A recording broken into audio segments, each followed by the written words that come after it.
বাপু বুলি মাতানা মাতি নিজক সোধানা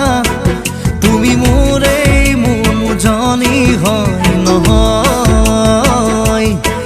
বুকুৰে আমঠু তুমি এই সকলো নিজকে দেখো তোমাৰে মাজত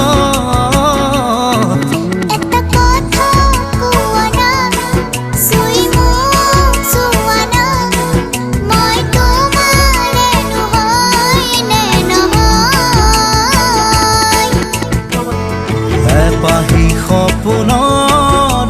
তুমি এই আলহী ৰ'দালি দি থকত তুমি তুলসী